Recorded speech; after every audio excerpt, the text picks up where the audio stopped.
Welcome to Foreign Countries, Conversations in Archaeology with me, Ash Lenton. In this episode we're talking about monuments in the landscape and the exertion of control over those landscapes.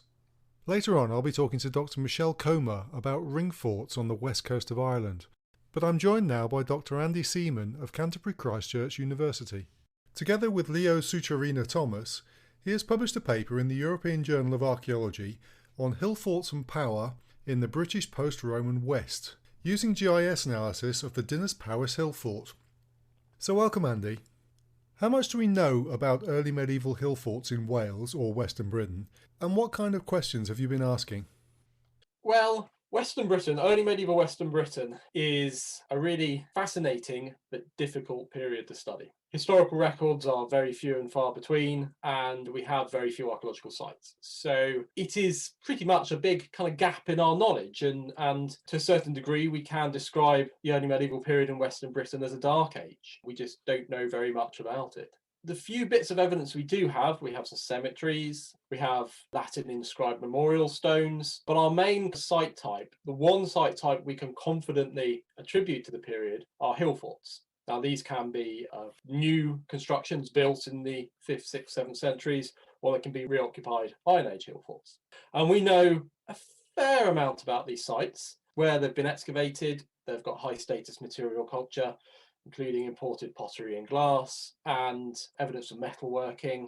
And they're interpreted as high-status power centres of the 5th, 6th, 7th centuries. The centres of local aristocracy, perhaps all the way up to petty kings. And we've known about these sites since the sort of mid-20th century. And the key type site really is Dinas Powys, a small multi-valley hill fort in the eastern Vale of Glamorgan. But what we don't know about is the landscape context of these sites. We think we know when they're occupied, and we think we know something about their status and their function, but we know very little about how they sat within the landscape, what their relationship was to contemporary settlement patterns, what their relationship was to people moving through the landscape. Did they have functions similar to later castles, controlling movement, imposing power over the landscape, or were they hidden away, remote, isolated places? So a lot of questions around the context of what these sites are. So what we wanted to do with this research was really to take a well-known site and a well-understood site and try and put it within its landscape context. But therein lies the big challenge, because there's been very little research done on the landscape context of these sites, and the methods and approaches which we would take aren't easy to do for the post-Roman period, particularly in what is effectively the suburbs of Cardiff. There's been a lot of development in and around Dinas Powys, roads built, railways built. It's quite hard to do the types of retrogressive landscape analysis we'd normally try to do. So what we tried to do with this paper was to apply some fairly standard GIS approaches using view sheds, collimative view sheds, multiple view sheds, and least cost path analysis to try to better understand the context of the site. But the challenge really was deriving a data set which we could apply those techniques to. And that meant regressing the landscape to a point where we could be confident the interpretations that we were drawing from the GIS were appropriate. When we initially used the existing data sets, the modern topographic data, and ran least cost paths across it, everything went straight down the motorways or down the railways or these natural cuttings. Well, yeah, I could see what problems there would be in a very sort of built up and urban area. So how did you address that problem? What did you do? Well, there's two aspects to the methodology, really. The first was deriving a topographic data set which could be used as the basis for viewshed analysis and least cost path analysis. So effectively, we needed to derive a digital terrain model which is appropriate for use for a post-Roman site. Our starting point was the high-resolution modern LiDAR data at 2-meter resolution. And the next step then was to regress that to a point where it would be appropriate to use it to model the post-Roman landscape, using modern historic ordnance survey maps, stripping out layer by layer later interventions. So modern roads, railway cuttings, quarries, and patching them across. There's some level of abstraction there. You can tell by the sort of looking at historic maps that we've not lost any major topography. We then had to readjust coastlines, river courses, reintroduce some elements of the historic landscape that we know about, such as areas of bog and marsh. We then had to decide what the impediments to movement would be across this surface. So after we derived a kind of useful DTM, had to decide which of the rivers were impassable or where they were passable, where the river crossings were and fording points. And to do this, we used place names, historic place names. With the very minor rivers, well, we decided the point they were passable was where footpaths no longer deviated from their course to cross them. So it was really coming up with a set of criteria to give us a sensible impression of this landscape at this time. We then tried to introduce some environmental factors as well. So we did some historic landscape characterization, identifying areas which were bog and marsh, identifying areas which are likely to have been wooded, which we did sort of modeling densities of woodland in the post-medieval period where they're recorded in historic maps, and use that to create an algorithm to help us model movement or ease of movement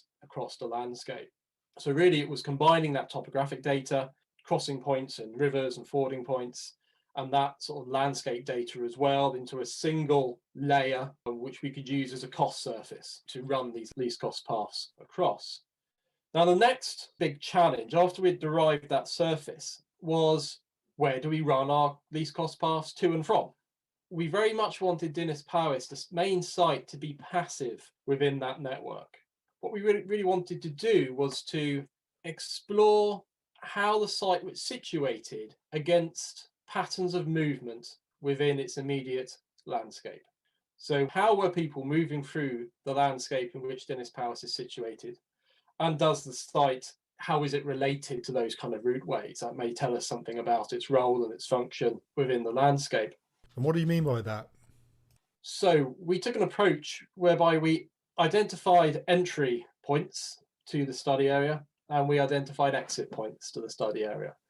And our entry points were historic landing places. The coast of South Wales in this area is not overly accessible.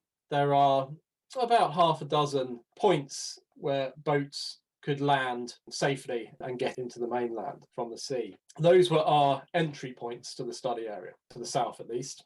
Our exit points to the north were major overland routeways, which we know to have been in existence at an early point in time. These are kind of highland tracks associated with early medieval memorial stones or early medieval cross-ridge dikes.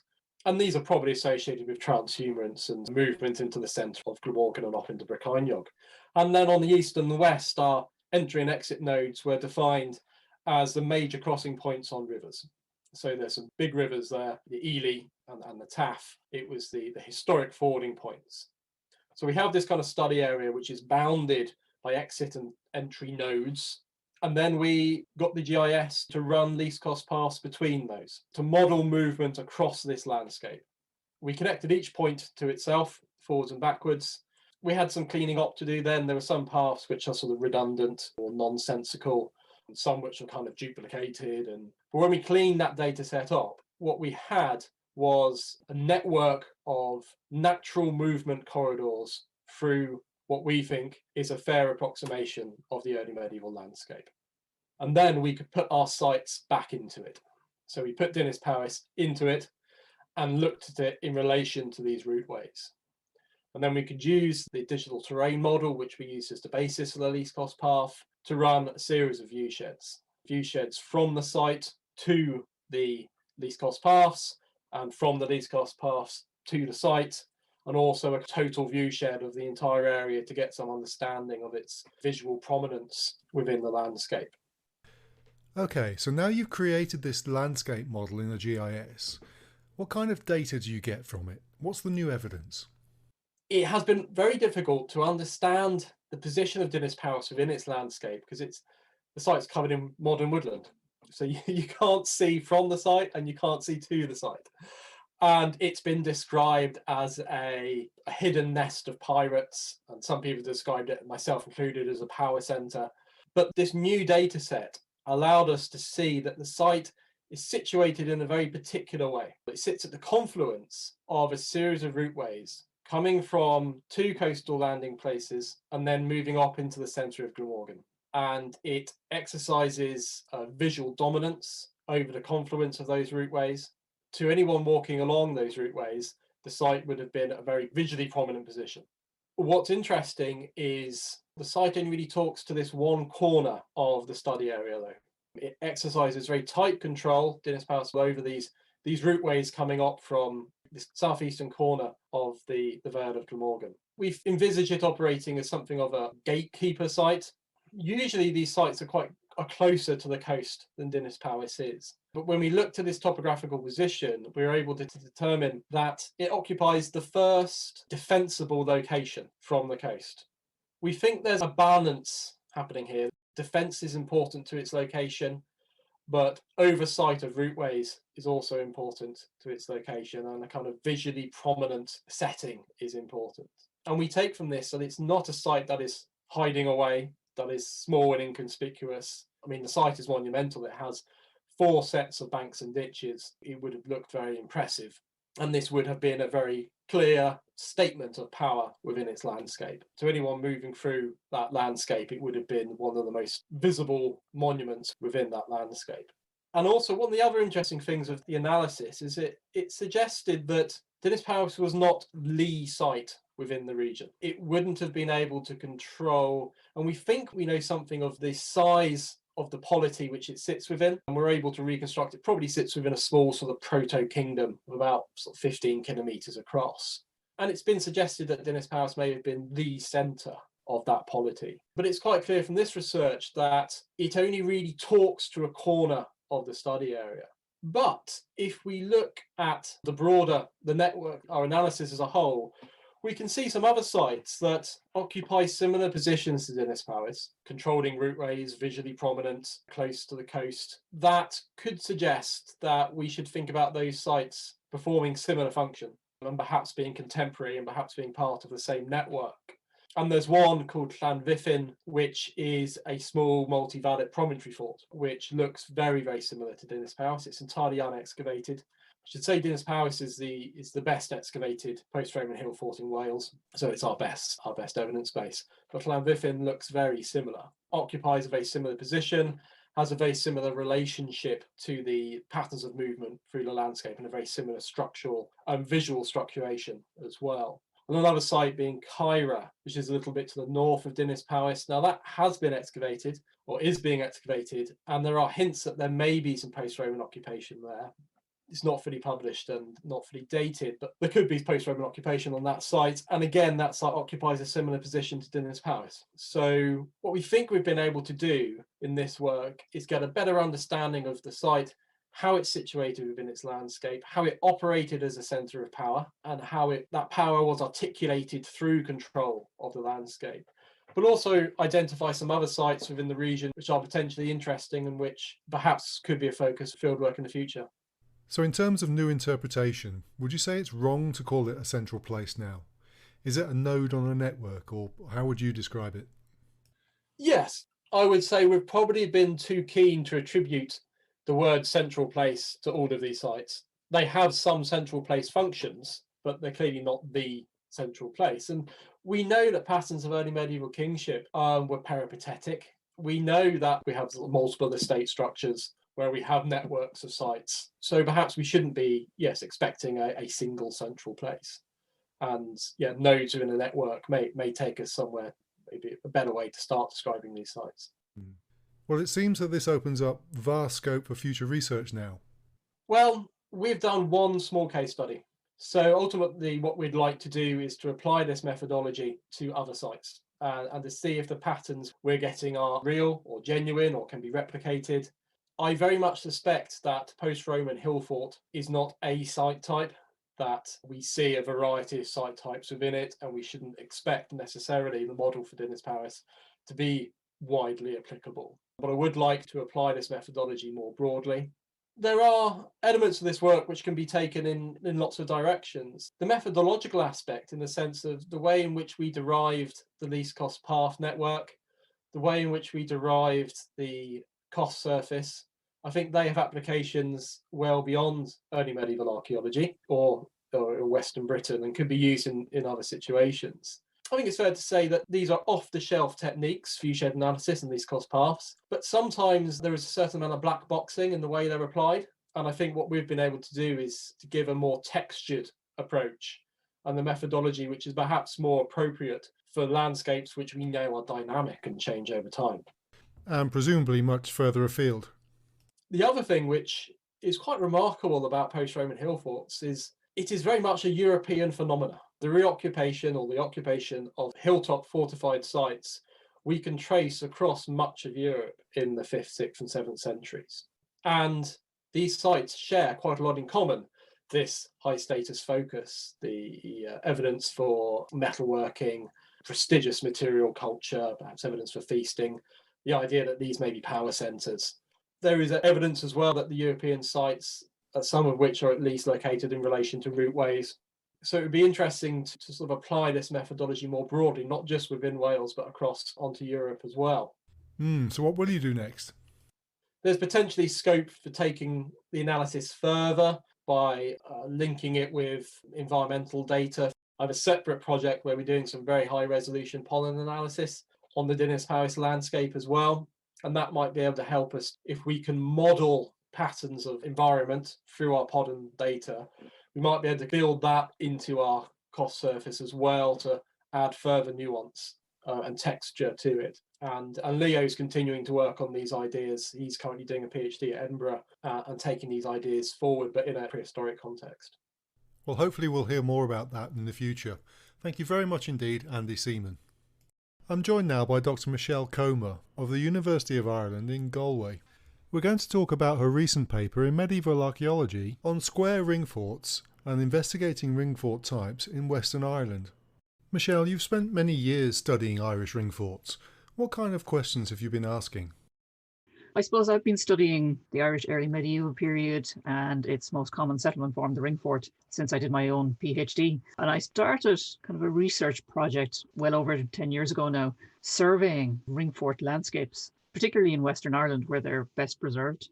And during the course of that, lots of questions arose as to the relationship of different types of Ringforts. They weren't all the same, and that became obvious pretty clearly.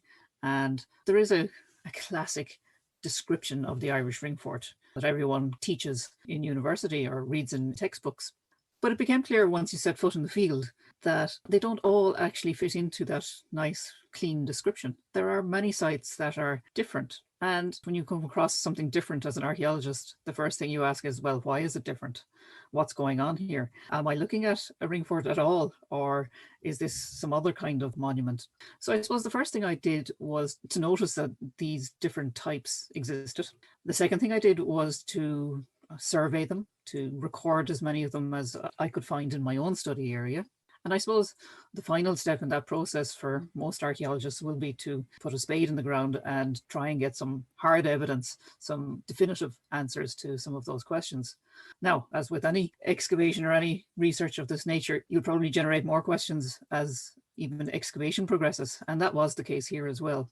But I think we eventually came to some, not definitive answers, but quite probable answers to some of our questions. So this particular paper has arisen from a much bigger research, ongoing research project, really. Specifically, it's focused in the Burren area of County Clare on the western seaboard of Ireland for the simple reason that this is an area with excellent preservation of archaeology. When we come to the early medieval period, their actual settlement enclosures, they built them of stone, so they're very visible. So it's an ideal place to study these kinds of sites and their surrounding features, which are usually gone in other parts of the country, the actual farms that go with these farmsteads.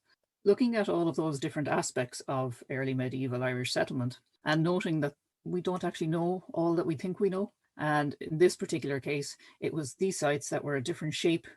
The vast majority of those other sites are circular stone ringforts, the most common field monuments in Ireland, and they were the homes of the bulk of the population in early medieval Ireland. But in the Burren, quite obviously, there were several dozen that weren't circular. They had the same wall construction as their circular counterparts. They had a lot of the same visible features, except for their shape. So they had straight walls instead of circular ones. When you consider there are, in the Burren region alone, there are maybe at least 400 Ringforts. The vast majority, 90% of those are circular, but yet you have these 10% that are different. Why are these sites different? Maybe they're not Ringforts at all. Maybe they're a different date. Maybe they have a different function to the circular ones. Maybe they are the same date, but maybe there's something different going on in them. Or maybe there's a different cultural connection. Maybe we're looking at people from somewhere else. Maybe they're just a different status, maybe, the occupants of these square ones. That's where we started. It was to find out about these square ones, see what the monuments or the settlements themselves, if they were settlements, were about, and then to plug that information into the bigger picture, into the wider landscape and our interpretation of it. So was the Burren where you first identified these enclosures? I identified within a case study area, just over 70 square kilometres, several dozen of these particular straight-walled enclosures. And from there I decided, well, maybe they occur elsewhere as well. The Burren region can't be that unique on the island of Ireland. So from there, I started to search through published inventories or descriptions of recorded monuments along the entire western seaboard of Ireland, from the southern counties of Cork and Kerry right up to Donegal in the north.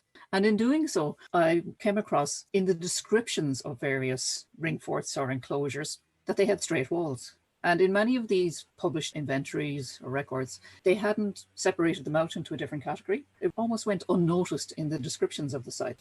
Well, obviously that got me thinking that, okay, these are more widespread. And then I started to look, so going from just very basic survey publications to look at some excavated sites. Excavated ringforts is something I had looked at in my own PhD. And I went back and revisited some of those published excavations and realized, yes, some of these sites have straight walls as well. And realized that there are hundreds of these straight-walled enclosures, even just in the published sites. I suppose I went from my own survey work to a broader desk-based survey of published information, and then brought it back in again to actually go and excavate one of these sites myself, bearing these questions in mind.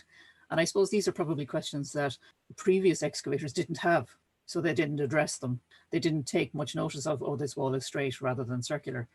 And I suppose from there, it's plugging my own results back into the previous information and seeing how they gel and what conclusions we can draw from that kind of mix of approaches. So how did the excavations go?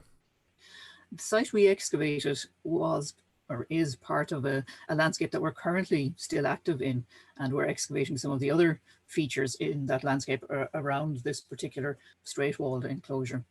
The excavation of this particular example, I suppose it was dual purpose. It was to tell us something about the landscape in which it sits, as well as the monument type itself. So we excavated the site over the course of 3 summer seasons, from 2010 to 2012. What we uncovered there was really intriguing in its own way. In the interior of the enclosure, we discovered settlement evidence in the form of 3 dwelling structures, probably, but they were kind of clustered together in one part of the interior, leaving large parts of the interior open. That space seems to have been divided up using small little yard walls, if you want to call them that. So they seem to be using the open space for something, but nothing structural related. We didn't find workshops, for example. The site itself is or does have these straight walls meeting in rounded corners.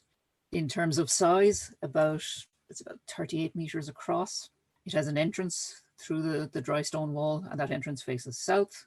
The wall itself, just under 3 meters in width. Its maximum height today, about 2 meters, just at one point, very ruined and tumbled. Now, I mention that because your typical circular stone enclosure in the Burren is only between 20 and 30 meters in diameter. It has an entrance somewhere along its eastern side. Its walls are about 2 meters thick, 2 meters high. So immediately, the morphology of the site is different. Not just the shape, but also the size, the orientation of its entrance, etc. Once we come inside, as I say, we have this rather odd layout. The structures are clustered together, and then there's lots of open space. In most circular ringforts that have been excavated, you tend to come through the entrance and have your main dwelling house somewhere in the middle of the site, maybe ancillary houses or dwelling spaces. You might have some workshops, animal pens, that kind of thing. So bearing that in mind, we still have all of our questions running around in our minds as to what has these different features. And of course, we also have the material culture that we recovered during excavation. And this is another point about the preservation of archaeology in the Burren. It's got a limestone geology with alkaline soils. So preservation of material culture is also quite good. So metals survive as well as bone. The only things that you won't generally find, of course, are organics. So all of this means that we have a fairly good picture of the economy of the users or occupants of the site.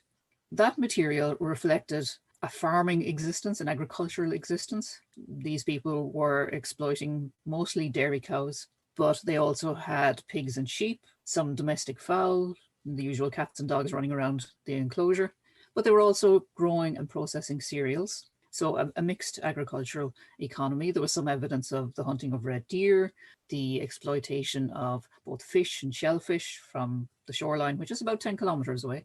There was some evidence of contact with the outside world.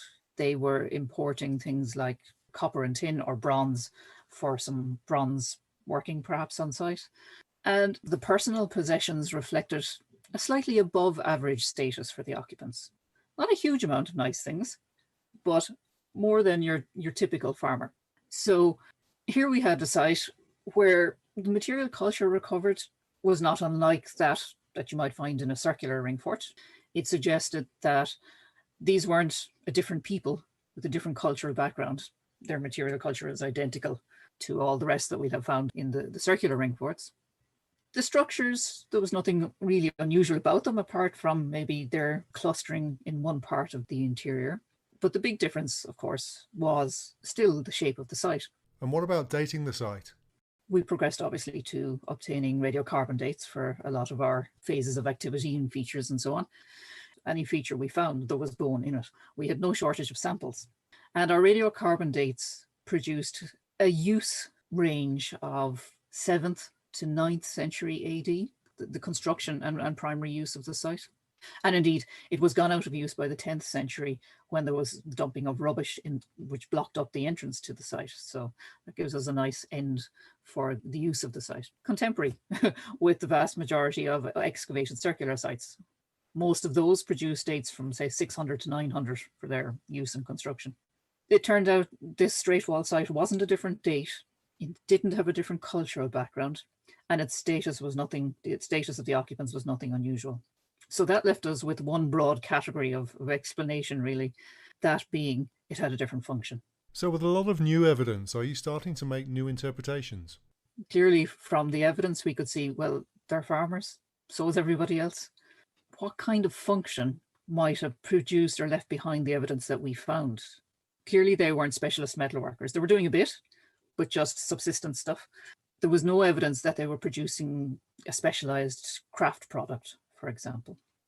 So we had to look for something a little bit different and something that would fit in not just with the form or the shape of the site, but with its landscape setting as well. The site is located in good farmland beside a valley with slightly deeper soil, so good for crop cultivation. Excellent grazing on the uplands surrounding the site, so ideal for farmers. But it's also located next to a crossroads, natural routeways through the uplands of the Burren.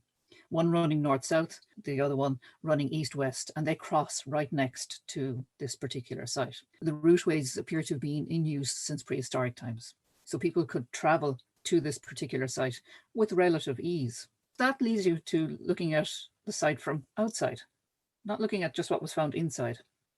But if you were a traveller moving along one of these routeways, you could easily pick out this site on the landscape. You could separate it out, identify it. You wouldn't confuse it with any of the circular ones, which got us thinking, well, maybe there was a reason why people would travel to this particular site. Was there some sort of service available at this site? So they needed to be able to identify the site on the landscape and get to it relatively easily, which brought us back to what we found. Occupants of slightly above average status, occupants that had plenty of space in their enclosure, which made us think about maybe storing material. And from there, we started looking at contemporary written records. The early medieval period in Ireland is characterized by the introduction of Christianity, which in turn introduced literacy. So it's the first period really where we have contemporary written documents, or written records of what was going on. A lot of those documents, particularly the law tracts, tell us about the social structure of early medieval Ireland. We have a number of different social classes. So at the top, you have the nobility, you have various grades of kings and lords, and in the middle, you have the bulk of the population who were farmers of different types. But each of these different social classes is tied to its neighbours in a system that was called clientship. A lord of a particular grade would have to have X number of clients or tenants. The lord would grant maybe land, animals to the client. They would provide them with things like military and legal protection. And in return, the client would provide an annual, usually annual, tribute of foodstuffs or things that they had produced. They would provide the lord with labour or military service if called upon. So there were lots of connections between people. There's one figure mentioned in the records who worked for the lord or the king. He was their steward, a figure called a Rochtara. And it was part of the Rochtara's job to collect the regular tributes to their superior, to their lord or their king. So someone like that could have operated in a site like this. It was a place people could come to, they could drive animals to, and the materials could be stored inside before being transferred on up the social ladder, if you like. Now, I'm not saying that this is definitely what was happening in these sites, but it's something like that. Service provision. It's a service that doesn't leave a very obvious archaeological mark. It could also be something related to, I don't know, veterinary services. It could be educational. It could be medical for humans. It could be any number of archaeologically intangible services. I followed on from that in looking at the wider landscape, and I began to notice that these square sites, in the Burren anyways, we find these square sites often located next to a cluster of other monument types, very often next to some of the circular ringforts, usually some sort of prehistoric element, so some connection with the ancestors in the area. They're in locations that are relatively easily accessible. There are often a Christian element, the contemporary religion in the immediate area. And if you think about early medieval Ireland and its landscape organisation in general, there were no native villages or towns, no nucleated settlements. So the services that you would normally find in a place like that had to be provided by somebody somewhere. And I've started to recognise that there are these central places on the early medieval, otherwise rural landscape, where you do have some clustering. So you don't have an enclosed nucleated settlement, but you have certain elements coming together on the landscape. And it would seem that these places were locations that you could travel to if you needed X, Y, or Z. In Britain, you might have gone to the local town or village for them, but in Ireland, you're going to one of these locations. And I think the straight-walled enclosures are part of that. They may even be the origins, they may be the starting point for something like that. You might have had one of these sites at a place, people came to it for a certain service, and over time, other services were attracted to that and set up shop in the same area. And what about contact with the continent? I suppose it's more a suggestion more than anything else. In looking for straight-walled enclosures elsewhere outside of Ireland, our closest neighbour obviously is Britain. There, some of the earliest straight-walled enclosures are related to the Roman world with villages and towns, etc. Those are places where services were provided.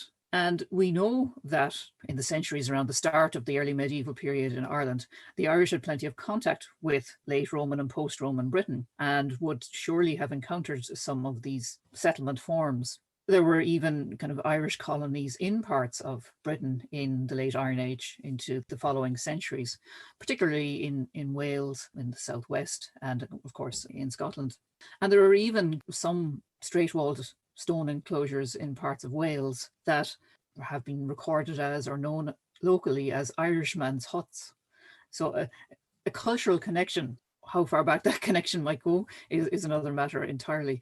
But still, the possibility of a connection or a route of influence, if nothing else, is intriguing. Some elements of Irish society may have encountered this idea of enclosing your site with straight walls if you were providing a service to the local community.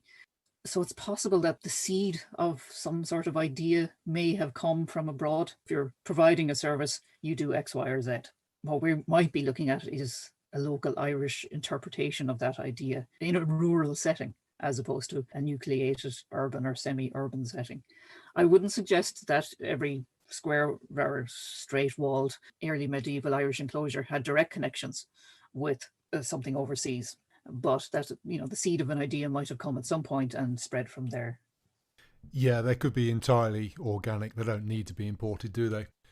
So now, where will you go with this research in the future? Or my project from which this particular paper has arisen is ongoing. It's a much bigger landscape-based project. We didn't stop with excavating this particular site in the Burren. There are numerous archaeological remains in the immediate vicinity of this straight-walled enclosure. In the townland in which it is located, a townland called Caherconnell, Cahir being an Irish word for a stone-built ringfort. There are actually 4 of them, 4 of these stone enclosures, this straight-walled one being just one of those. We have just completed excavating the largest of them, and that is the site that is actually called Caherconnell. That particular site, it has been very rewarding. It has proven another major point about all of this, in that we don't know all that we assume we know about ringforts, because that site is also different. Yes, it's circular, but it is chronologically different. It was built towards the end of the traditionally accepted date range for ringforts, and it continued in use throughout the following medieval centuries, right up to the start of the 17th century, and is something quite new in ringfort studies in Ireland. So we continue to investigate the immediate landscape. We have excavated other sites, smaller little features in and around, to see how they all relate to each other. So in that sense, the results from this particular excavation and identification of similar sites elsewhere is very much part of a bigger landscape investigation. Once we finish the excavation phase, the idea or the hope is that the results from here, from this particular cluster of activity, can be applied to others in the Burren region, and we've identified others through survey work, and that perhaps then we can extrapolate out from there to other parts of the island of Ireland that don't have the same levels of preservation that we are lucky enough to have. So I suppose the future for this particular site type is how it fits into the wider landscape, the early medieval landscape, that in many places is invisible. And from all of this, I think the most important point, the lesson that we don't always know what we think we know. So for decades, Irish ringforts, everyone thought, oh, we've excavated hundreds of them. We know what they were. We know what was happening. But you know what? We don't. So that's possibly the most important lesson to take, is that our study of even well-known monument types is constantly evolving. Thank you very much for joining me, Michelle Comer. And you can follow up on all these publications on the website. So that brings us to the end of this episode of Foreign Countries. Join me next time for another conversation.